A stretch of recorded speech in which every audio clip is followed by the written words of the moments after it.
Elhamdülillah ve salatu ve selamu ala men la nebiyye ba'dahu ve ba'd. Esselamu aleyküm ve rahmetullahi ve berekatuhu. Aziz Müslümanlar, Allah Azze ve Celle nasip ederse silsile bir neçə video hazırlayacağım inşallah. Bu kısa videoda video hakkında məlumat vermək istəyirəm. Bəzilərinizin bildiği kimi bir neçə müddət öncə Şiələrdən bir gənc mənimlə telefon danışığı etmişti ve o danışığında bir qismini paylaşmıştı. Biz də belə şeylərdən xəbərdar olduğumuz üçün o telefon danışığını baştan sona yazmışdıq ve tam şəkildə paylaşmışdıq. Ve Türklərdə gözəl bir söz var, yenilən pəhləvan güreşə doymazmış deyirlər. Yəni məğlub olan kimsə davamlı şəkildə yenidən mübarizə etmək istəyir, mücadilə etmək istəyir. Bu o yöndən baxanda başa düşüləndir. Lakin üzdə mənimlə ədəb və əxlaqla danışıb arkada başqa bir şeylər danışmaq yaxşı hərəkət deyil. Yəni yumşaq desək yaxşı hərəkət deyil. Və orada mənimlə danışıqdan sonra gedib bir çox iddialar səsləndirib. Mən bu silsilə videolarda inşallah onların hamısının cavabını verəcəm və o oradan mənə suallar verirdi. Mənə sual vermək üçün zəng eləmişdi. İndi mən inşallah buradan ona bəzi suallar yönləndirəcəm Allahın izni ilə. Bütün videolarda inşallah.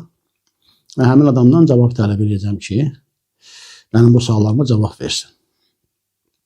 Lakin burada bir şey qeyd etmək istəyirəm ki, adam gedib səs yazıb paylaşır ki, mən orada demişdim ki, Ayşə anamız haqqında deyir ki, o qadın cəhənnəm əhlidir və s. Mürşidə də mən demişdim bunu deyir. Gözünün içinə kimi yalan deyir. Həmin o səs yazısı 33 dəqiqə 58 saniyədir. Mən dedim ola bilər deyib mən eşitməmişim. Mən eşitsəm onunla danışığını həmən kəsərdim, ağzının payını verərdim. Yenidən başdan sona dinlədim. Orada qəti şəkildə elə bir söz deməyib.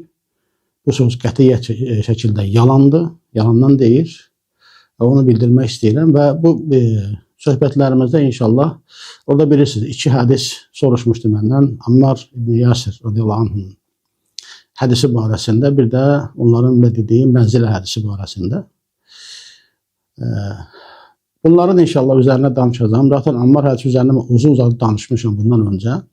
Bilirsiniz, mən əsl əhl-i sünnətən deyib də Rafizi ağzı ilə danışan birisinin sahabələrdən bir qismini təkfir etməsi kimi çıxışlarına cavab olaraq onun bütün iddialarına elmi şəkildə cavab vermişdim. O adam da təbii ki bunları dinləməmişdi. Çünki bəzilərinin bir qismini dinləmişdi, amma tamamını dinləməmişdi. Çünki qızıl həvəsində olan insan zərgərin bu qızılı necə, hansı proseslərdən keçərək hazırladığına əhəmiyyət vermir. Ona lazım olan qızıldır. Onun arxasına düşür. Amma usta bunları hazırlayarkən hansı mərhələlərdən keçib, necə bunu izah etsə, əhli olmayan kimsələr xaric heç kim ona qulaq asmayacaq, baxmayacaq. Bu dünyəvi işlərdə belədir, amma uxravi işlərdə belə olmalı deyil. Əgər sən bu işin haqqını vermək istəyirsənsə, zəhmət çəkib, sənə verilən cavabı da, elm şəkildə verilən cavabları da dinləməlisən, onun üzərinə danışmalısan. O da bir ayrı mövzudur. Onun üzərinə artıq qayıtmaq istəmirəm. Sadəcə onu demək istəyirəm ki, zaten o adam rafizlərlə eyni ağızdan danışdığı üçün çox güman ki, ona da bu xəbər çatacaq. İddia edir ki, həmin adam mürşid özündən hədisə zəif deyir və yaxud da hansısa ravi haqqında zəif deyir və s. Və bundan yola çıxaraq mən deyirəm ki, o elmi rəddiyyələr adamı qulaq asmayıb. Orada mən neçə nəfər alim adını çəkmişəm, alimin qovullarını oxumuşam, qaynaqlarından bir yerdə ki, həmin hədisə zəif olduğunu deyirlər. Demək ki, bu adam dinləməyib. Oradan bəlli olur.